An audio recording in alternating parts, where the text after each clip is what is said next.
What's good, YouTube? It's jazzlovesmma here, and I'm going to be recapping UFC 329 Mcgregor versus Holloway. Oh my god, this was the worst way this card could have been, dude. This was the this was about to be the best card of the year, no doubt. Had some of the best fights, best finishes, fucking banger, banger, banger, banger, banger. Main event, the hype is real. Connor's fucking walking out. He has the sickest fucking. He does the fucking belly dance, mate. Holloway jumping around. He's running around the cage as fast as he can. He's hyped up. The one, the only. Oh, he fucking tweaks his fucking leg. What are you doing? Just a waste of time. Just a fucking waste of my time. A waste of my energy. Just a waste of my week. Why the fuck did I fucking pick him? The aura ability. I know why I picked him. Why did I let it? You guys know if you guys watch this, if you guys watch my YouTube videos, or if you see my Twitter predictions, my initial take on fights is correct. I said Max would destroy them. Obviously, they happened, but I would have got my pick right. Khamzat Chimaev, I said Strickland was gonna beat him. I fucking go back and fucking pick Khamzat.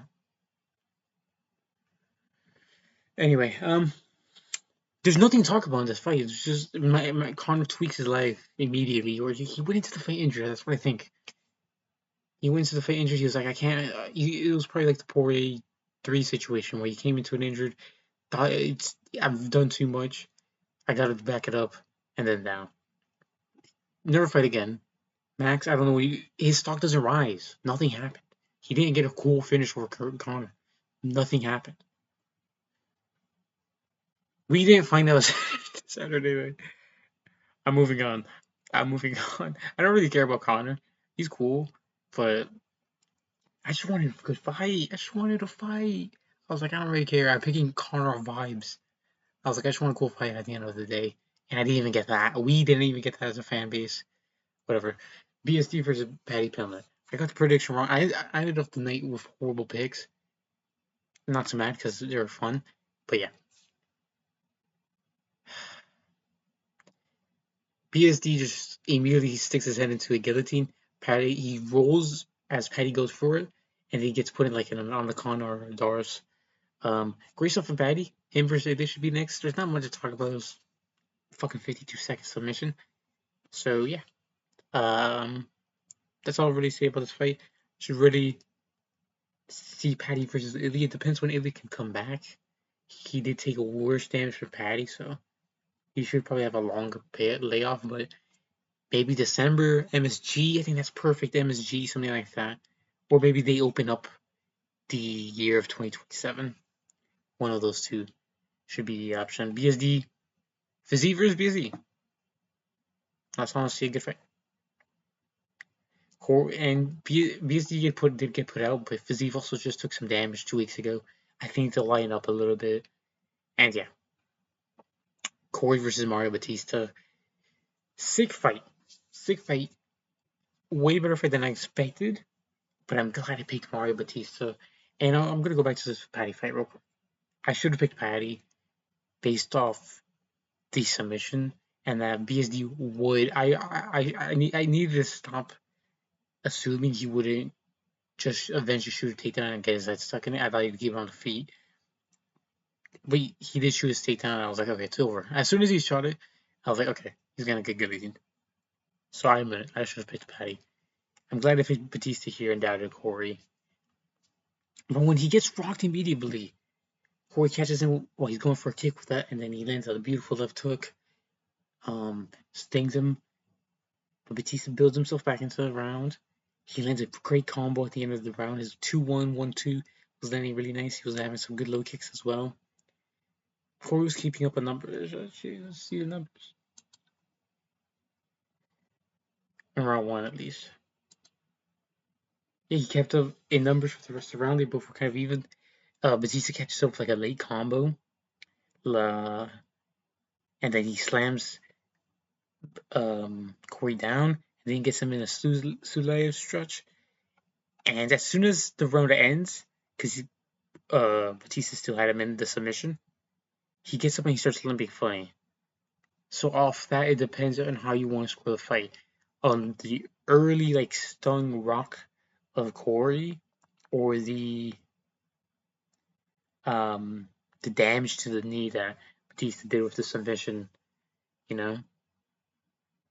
And they were pretty even on numbers, 43 to 42, 39 to 35.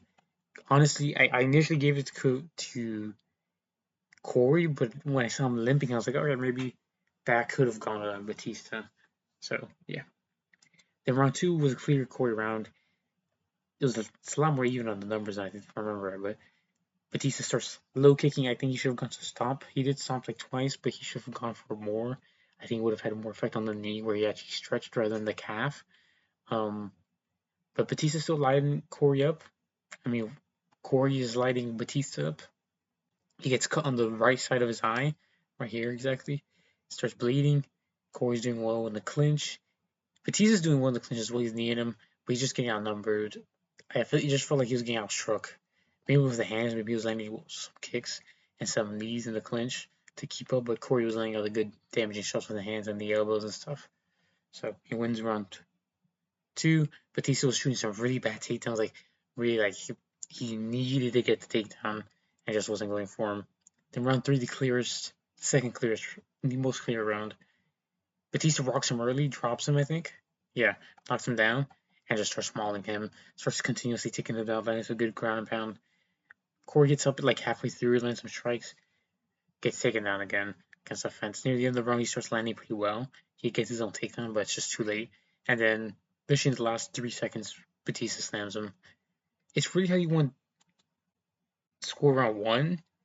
I had given it originally to Corey, but then I immediately was like, I think once I started thinking about it, rather than just putting it in an immediate verdict score, I was like, well, Batista could have won it. And I didn't mind it, so. Unanimous is crazy to me, but it's a good win from Batista. I don't know what he does from that. Like, Bantamweight's in such a weird position where we don't even have Piotr Jan versus Rob yet. Maybe that's getting announced, and I'm not looking at it because I'm recording this video, but whatever. Another very sick fight. Rand Royval versus Loner Kavanaugh. Sorry, guys. Sorry, I got put out stiff after tapping.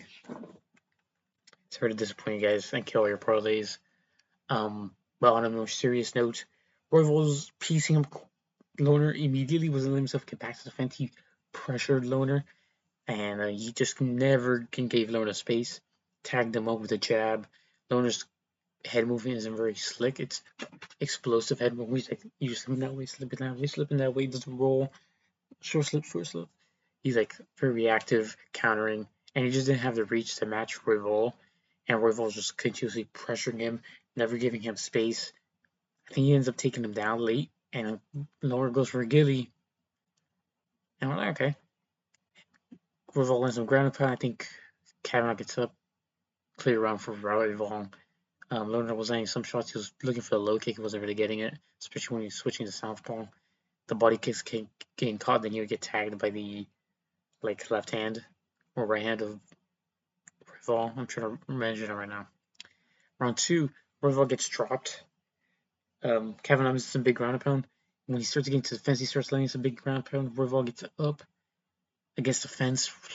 Man, Loner lands a beautiful elbow, hurts him. But Royval just stays in his face, never lets off the gas. I think he ends up getting a takedown or something like that. Loner maybe gets his own takedown. They both get takedowns on each other. Royval had some nasty ground and pound. Loner had some of his own. And then, yeah, very competitive round as well. Royval just never gave up the gas. And I think he rocked him late, but it was like way too late. Or something like that. And he had him pressuring to the fence. Then round 3, Royval getting back under pressure. Knows he just got hurt. He's a veteran. Pressures him. Rocks Kavanaugh early. And then Kavanaugh rocks him right back immediately. Royval shoots a takedown. Kavanaugh gets looks for a guillotine again, like it had been the whole night. Awful performance from Kavanaugh. Well, not awful performance. Awful IQ display to continuously look for the high level MMA. You're not getting a guillotine Royval. Tyro couldn't even get a fucking submission off this guy. Pantoja had 5 rounds with him in the rematch. You're not getting a submission on this guy. And then he gets dominated, gets ground and pounded. arm triangle is almost in. It's very tight. He has it in like 4 different positions. Then he ends up transitioning to the rear naked. Eventually gets it. Great stuff from Royval. I ended this part 1 2, 1 and 4, 1 and 3. So I went 2 and 3 because Kenny fucking Green. I'm not calling him Green. He deserves to after that fucking comeback. Literally a second left on the clock, but Terrence McKinney comes out immediately, pressuring, cuts him up immediately with like an uppercut, pressuring, landing some good shots. Bobby's doing good move with the head movement, but he's still getting tagged. He's looking like limbered. I don't know. Then he gets it badly busted up from the uppercut. He stuffs a takedown. I think where he gets taken down, he pops right back up. He's landing the left hand, and he's landing good teeps and fronts just early, and I'm like, this is gonna help if he's able to survive, because the continuous tipping or teeping and the continuously straights to the body, they're gonna wear on Terrence. And then he kept tagging with the straights, but he was just getting hit harder, more powerful shots. He's still rolling with his rolling under, then he gets taken down, grounded, pounded, badly. He's still talking shit off bottom. He almost gets subbed like twice. Rear naked's almost in. Fights the hands. He's rolling. He's scrambling. I think he ends up getting back to the feet. Pressures Terrence because Terrence just fucking gassed himself out with loads of ground and pound and loads of submission. There gets offense. Terrence is on the back and Bobby's like talking shit, smacking with like big, like they're like good punches. They're not just like pig patter. They're like he's like really sinking the punches in. When he gets up, he just pressures him back. Lands a good little left hook, I think, to the body. Crumples Terrence. Bobby looks for the ground and pound. And maybe it shouldn't have gone to the third round. Or maybe it should have gone to the second round, but Terrence was done. I don't think it was going to get better for him. Because that's true what happens. He gasses himself out, looking for the finish. Bobby Green was able to recover. He's like he said in, I think it was his last fight interview, or maybe it was the one against Del Hubert. He's like Michael Myers. You can kill him, but he never fucking stops or whatever he said. Great stuff. Mate, Bobby fucking Knuckles. Robert Whittaker, dude, he looked okay. My initial reaction on Twitter was he looked super good. He didn't. Round 1 was very weird. He was letting go of the jab. Krylov, they headbutt, they clash. Krylov's pressuring. Bobby's like weaving, pop. And then landing some good hooks, but Krylov is pressuring. He's looking for a takedown, doesn't get it. Team does it. He eventually gets one.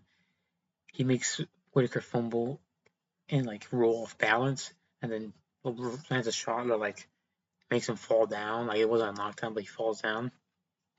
And yeah, and then he's picking at Krylov for the rest of the round with the jab and stuff. And I think that's where he lands like a head kick after he had the bell. Round 2, Whittaker just piecing him up pretty much the entire round. The jab, the right hand over the top, the double jab was working so nice. The front kicks were looking good from Krylov. And the thing about Whittaker at 205 was it looked like he was huffing and puffing a whole lot more than he should have. He wasn't using low kicks or front kicks or any kicks actually, other than the head kick. But Whittaker was like in every exchange when he was back to the corner, it was just a bad look. But yeah, the jab looked good. Round 3, feds up right hand over the top after rocking Krylov a couple times, and he broke his jaw. And I said it at the end of round 2, the way Krylov was just like hanging his jaw in the corner. I was like, okay, I think he has a broken jaw. And lo and behold, Whittaker finds a round 3 KO. Krylov calls it off. I just did like he looked fast for the division, but he clearly doesn't have the KO power. Because like I think if he did have like proper KO power, he would have knocked out Krylov in round 2. He was able to rock him a whole bunch, but not put him out. Never knocked him down. Couldn't knock him down in round 3. It was coming from like damaging shots that broke his jaw. And yeah, but it was a picture perfect ran over the top. Great stuff from Whittaker. Didn't like the gas tank. Maybe for his next 205 fight, he should try to condition himself better. Like when he's cutting for the weight. Like maybe now he'll now that he's built himself up, he'll like properly look like a proper 205er when it comes to like the leanness and the mass, and not just look like a fat or like a blown up middleweight, but he looked pretty good. I rate the performance. Like he showed Lighterman skill, but he didn't have any power, and it's kind of worrying. Carlos front kicks were working well because of how squared Whitaker's build is, and it felt like that was slowing him down. But once Carlos stopped because he was continuously getting countered by the jab or the right hand whenever he threw it, he just kept getting back, put it against the fence. And that's what Whitaker was doing well. Once he wasn't allowing himself to get backed up, he would pressure, and then he was having all the momentum. I think it was just that Whitaker didn't throw a single body or leg kick, or better, body or leg shot. So good stuff. Gable Stevenson versus Alicia Ellison. Gable Stevenson took advantage of a unconscious body. Not much to say here. He kind of just mauled Alicia Ellison, but it just shows some toughness. Stayed in there. Longer than I honestly I expected, but good on paper performance for Gable. Cody Garber versus Adrian Yanez. Getting Cody Garber starts early. Roxy Nez has a big flurry, lands a good knee, then just gets rocked and put out by a big right hand over the top. Great performance from Yanez. I expected this to happen, and yeah, looks phenomenal. Happy for him. Great stuff. Not much to say. He put him out. Was pressuring good. Starts slipping when Cody would brawl, and then the way Cody wades in, it's so untechnical, it's brawlish. It's like he wades in, and like he doesn't have torque, he just kind of throws the hook. Yeah. Cody looked like he was gonna retire, or like he wanted a post-fight speech. They didn't give it to him. If Cody did retire, wish him the best. He is a bit of a legend. So yeah. Luke Riley versus Kai Kamaka. I don't know, I just zoned out for a second. Luke Riley versus Kai Kamaka. Great performance from Riley. Good KO. I don't know why people were really doubting him here. I guess I can see why, because Kamaka was landing good leg kicks, he was landing good counter hooks. But I was like, eventually Luke Riley's gonna find the KO shot. He's like, and I believe he's a better finisher than fucking Dakota Hope, who kind of fumbled it. And then even still, like, I think he doesn't have the skill of Luke Riley. And lo and behold, Luke Riley finds the KO or the TKO. I don't know why people were complaining about the stoppage. It wasn't really that bad. Kai Kamaka looked out on his feet. Not out, but he was like really, really badly hurt and hobbled. He doesn't need extra damage to be taken. It's not a fucking title fight. So yeah. Riley looked good. Excited to see his future in featherweight. I don't know what he can do next. I don't know who he can fight next. If they want to give him a dude outside the rankings with a big name, so maybe not Josh Emmett at this point, because Josh Emmett is probably like fight someone who's like trying to get into the rankings, but maybe do that. Maybe do Luke Riley versus Josh Emmett or something like that. Tracy Cortez versus Wang Tong. Wang Tong literally just dominated every round. Leg kicks chewed up Cortez. Cortez had no head movement. And yeah, no head movement, no leg kick defense, no good takedowns. Wang Tong was grabbing the fence whenever Tracy would look for a takedown, though. That is to be said. But the lead hook was money for Kong. The right hand, Cortez just wasn't defending anything, and she would swarm in, and the commentator was acting like she was doing something. Wang Kong was just moving out of it, or Tracy would land on the guard, or she would roll with the shots. And I don't know, my commentator was acting like she was doing better than she was. Wang Kong wasn't really looking for the finish. I feel like she really could have looked like Process versus JDM here, but it is what it is. Tracy was just getting fucking dog walked. Lead counters, getting rocked all over the place. Just dominated. Like, she doesn't really even do anything. She's like, very mediocre everywhere. And she did, to be fair, she did get like a legally knee around too. Like, I think she got like hurt and then had failed a takedown. And Wang Kong eventually pressed her against the fence, and then as Tracy Cortez was getting up, she lands that like a knee. Don't know why Wang Kong did that. Maybe she thought it was legal, but she got pointing away from herself, so it could have made it more interesting. Cortez didn't really doing it. She started swarming. The commentators, I think, like it was about to be a 10-8 round for Cortez because of the point deduction. It was like, no, Wang Kong's clearly winning and dominating. So it is what it is. Moving on to Damian Penis versus Cesar Almeida. Almeida was doing good, and it was going as I said. Almeida was outpointing T Penis. He was attacking him with the cross. He was doing very good with the body kicks and the low kicks. But he eventually got caught down the middle with that right hand and put out. So, Damian Penis is a real deal. Very good. I think he would chin Susakayev. Like, Susakayev is like less defensive than Cesar Almeida. But if they don't want to do that, maybe you just do him versus Kopylov or something like that. Or like a Marco Tullio, something in that range. Like, not someone just outside the rankings, but just a level below. Farid Basharat versus John Garza. This was a phenomenal fight, by the way. Farid Basharat just kind of showing levels in round one. Got some takedowns, showed some good boxing, busted up the nose of John Garza. John was able to defend some takedowns and get up, had some good kicks, but Basharat was looking a little too good on the feet. Round two, he was getting takedowns pretty easily, but Garza kept getting back up, pressing and landing some really good body shots. The body work of his was pretty good. He needed to do more, I think. Whenever he would get in the clinch, he would look for a body shot. But yeah, Basharat eventually just kept getting the takedowns. I thought on damage, Garza won it. He was doing good pressing forward, and making like Fair look visually hurt. But round three, he's starting early good. He's landing some good shots on the left hook to the body, but he eventually gets dropped to like a knee with a leg kick, and then he eventually gets taken down and just ground and pound for like a minute of the round. So I did score 29-28 for Basharat. Could have seen it for Garza because round three was pretty competitive, and I thought he took round two, but judges saw 30-27 for two scorecards. Not that invalid, but maybe I need to look at the numbers.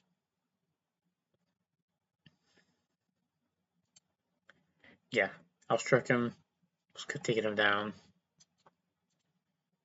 Then round three, yeah, he outstruck him. He landed some pretty big shots, and he only got 2 takedowns, so that means he only got 2 takedowns worth of control time worth of 2 takedowns compared to 10. God, John Garza should have won it because he also had Basharat scarping around the fence. Round 3, yeah, that's like the ground pound he was landing when he got on top. Yeah, I thought he won. I don't think it was a robbery, but John Garza is clearly good. Don't just throw him in there with the top 20 level. Don't throw him in there with Ricky Simon. Give him like a Cameron Smotherman, or I saw someone say John Yanis. I think that was Amber Wamber on Twitter. Give him someone like that. Someone like, not just, let's say, the rankings, a little bit below that, to see where he's at again, and then see if he can build from there. And I think that Ewing would have fucked him up, man. I think Ewing would have TKO'd Farid Basharat round 3. Farid does slow. He could be weak to the body, and I think Ewing would have exposed that. Moving on to Ryan Garza versus Zachary Reese. Reese was looking good. Commentary was glazing the fuck out of him. But Ganja eventually found the lead hook over the top because just Zachary Reese is pretty bad defensively. And he is chinny. So, made sense. Got knocked out. Moving down to Alessandro Costa versus Cody Durden. Durden was doing good with the straights, but he was just kind of, at the kicks, he was kind of on pointing Costa early in round 1. Near the end of the round, Costa started finding big combos and kept throwing wheel kicks. I don't know why. Landed one cuffingly, and then I think he just finds a big combo, hurts Durden near the end of the round, jumps on him, presses forward, keeps landing some nasty body shots. Round ends. Cody Durden in round 2, I think he like falls back after like landing a combo or something, and then Alessandro Costa scrambles and looks for the submission. Good win from Costa, especially on short notice. Don't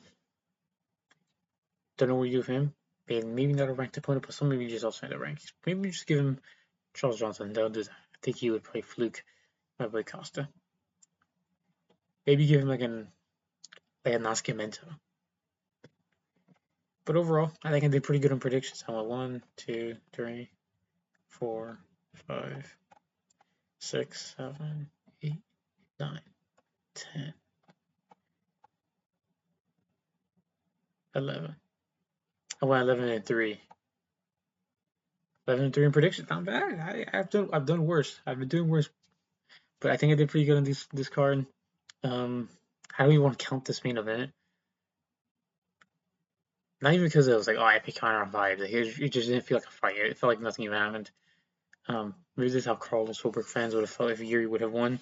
But this feels even worse because Connor, like, nothing happened. It was a minute and he's already gone. But yeah, overall, amazing card. Like, if you literally take away the main event, and this is like a fucking Patty versus Benoit Saint Denis fight night, peak card of the year, no debate. But the main event does drop its stock. Let me know in the comments, how did you guys enjoy this card? Did you guys enjoy the main event? Probably not. But let me know. What were your guys' favorite fights? I don't know. I don't even know the bonuses. Who would I give the bonuses to? Really quick, Patty, Royval, Bobby Green, and they'd probably go to Whitaker. They know if they're doing performance bonuses, those are probably the guys. Probably giving one to Whitaker, probably giving one to Bobby Green, Royval, and Patty. But if not, they'll probably do Patty. I can see them just giving one to Bobby Green, and then they might do fight of the night. They might do Bobby Green versus Terrence being fight of the night. But yeah, great night. Maybe I'll drop the video tomorrow. I know I keep saying that I'm gonna drop a video tomorrow, and I don't. Sorry about that. But yeah, I do have a video planned. If Connor would have won, or if I would have done it like yesterday, I think the video would have been better, or would be better. But I think it'll be funny either way. It'll be funny to talk about. So I'll catch you guys then. Peace.